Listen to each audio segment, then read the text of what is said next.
I'm Varsha here. Welcome back to our YouTube channel.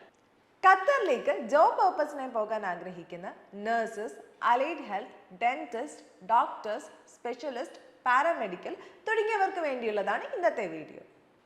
Qatar data flow, Qatar Prometric തുടങ്ങിയവയുടെ പ്രോസസ്സുകൾ എന്തൊക്കെയാണ്, duration എന്തൊക്കെയാണ്, അല്ലെങ്കിൽ ക്രൈറ്റീരിയ എന്തൊക്കെയാണ് തുടങ്ങിയവയൊക്കെയാണ് ഈ വീഡിയോയിൽ നമ്മൾ ഡിസ്കസ് ചെയ്യുന്നത്. അപ്പോൾ നമുക്ക് സ്റ്റാർട്ട് ചെയ്താലോ? ഓൾറെഡി ഖത്തർ ഡാറ്റ ഫ്ലോനെ കുറിച്ചിട്ട് ഒരു ബ്രീഫ് വീഡിയോ നമ്മൾ ചെയ്തിട്ടുണ്ട്. അതിൻ്റെ ഒരു ഡീറ്റെയിൽഡ് വേർഷനാണ് ഇന്നത്തെ വീഡിയോയിലൂടെ നിങ്ങൾക്ക് മനസ്സിലാക്കാൻ സാധിക്കുന്നത്. അപ്പോൾ നമുക്ക് ആദ്യം തന്നെ ഖത്തർ ഡാറ്റ ഫ്ലോയ്ക്ക് വേണ്ട ഡോക്യുമെന്റ്സ് എന്തൊക്കെയാണെന്ന് നോക്കാം. Documents needed: degree or diploma, experience certificate, registration certificate, all year mark sheet, course completion certificate, transcript, mail ID, mobile number, address, passport copy.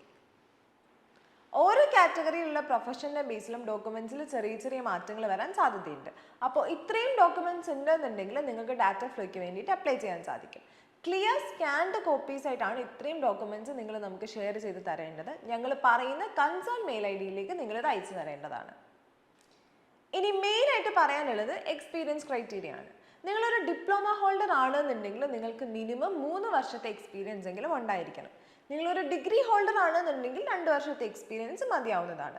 അതുപോലെ ഡോക്ടർ, സ്പെഷ്യലിസ്റ്റ് ഇവയൊക്കെയാണ് നിങ്ങളെന്നുണ്ടെങ്കിൽ, അല്ലെങ്കിൽ ഈ കാറ്റഗറിയിലൊക്കെ നിങ്ങൾ പെടുന്നുണ്ടെങ്കിൽ 3 വർഷമോ അതിലധികമോ എക്സ്പീരിയൻസ് ഉണ്ടായിരിക്കേണ്ടത് അത്യാവശ്യമാണ്. ഇനി എടുത്തു പറയേണ്ട ഒരു കാര്യം എന്ന് പറയുന്നത്, ഫ്രഷേഴ്സിനും ഖത്തർ ഡാറ്റ ഫ്ലോന് അപ്ലൈ ചെയ്യാൻ സാധിക്കും. അപ്പോൾ നിങ്ങൾ അപ്ലൈ ചെയ്യുന്ന സമയത്ത് നിങ്ങളുടെ ഡോക്യുമെന്റ്സിൻ്റെ കൂടെ എക്സ്പീരിയൻസ് സർട്ടിഫിക്കറ്റിൻ്റെ ആവശ്യം വരില്ല. ഇനി വേറെ ചിലരുണ്ട്, എക്സ്പീരിയൻസ് ഉണ്ടാകും പക്ഷെ വേണ്ട എക്സ്പീരിയൻസ് ഉണ്ടാവില്ല. അങ്ങനെയുള്ള കേസുകളിൽ നിങ്ങളുടെ കയ്യിലുള്ള എക്സ്പീരിയൻസ് യൂസ് ചെയ്തിട്ട് നമുക്ക് ഖത്തർ ഡാറ്റ ഫ്ലോന് വേണ്ടി അപ്ലൈ ചെയ്യാൻ സാധിക്കും. പിന്നീട് ആഫ്റ്റർ റീച്ചിങ് ഖത്തർ നിങ്ങളുടെ ലൈസൻസിങ്ങും മറ്റ് പ്രോസസ്സിങ്ങും ഒക്കെ നിങ്ങളുടെ എംപ്ലോയറിനെ ഡിപ്പെൻഡ് ചെയ്തിട്ടാവും ഉണ്ടാവുക. എല്ലാവരും ചോദിക്കുന്ന ഒരു സംശയമാണ്, ഖത്തർ ഡാറ്റ ഫ്ലോയ്ക്ക് ഗുഡ് സ്റ്റാൻഡിംഗ് സർട്ടിഫിക്കറ്റിൻ്റെ ആവശ്യമുണ്ടോ എന്ന്.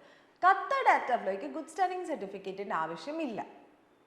അപ്പോൾ ഡോക്യുമെന്റ്സ് എന്തൊക്കെയാണെന്നും എക്സ്പീരിയൻസ് എത്രയൊക്കെ വേണമെന്നുള്ളതിനെ കുറിച്ചിട്ട് നിങ്ങൾക്കൊരു ധാരണ കിട്ടിക്കാണുമെന്ന് തന്നെ വിശ്വസിക്കുന്നു. അപ്പോൾ ഇനി ഖത്തർ ഡാറ്റ ഫ്ലോയുടെ ഡ്യൂറേഷൻ നോക്കാം. മറ്റെല്ലാ ഡാറ്റ ഫ്ലോ പ്രോസസ്സുകളെയും പോലെ തന്നെ 30 വർക്കിംഗ് ഡേയ്സ് തന്നെയാണ് ഖത്തർ ഡാറ്റ ഫ്ലോൻ്റെയും ഡ്യൂറേഷൻ എന്ന് പറയുന്നത്. ഇനി നമുക്ക് ഖത്തർ പ്രൊമട്രിക് എക്സാമിനെ കുറിച്ചിട്ട് ഡിസ്കസ് ചെയ്യാം. നോർമലി എല്ലാ എക്സാം പോലെ തന്നെ mail ID, mobile number, passport copy ഇത്രയും ഉണ്ടെങ്കിൽ നിങ്ങൾക്ക് ഖത്തർ പ്രൊമട്രിക് എക്സാമിന് വേണ്ടിയിട്ട് അപ്ലൈ ചെയ്യാൻ സാധിക്കും.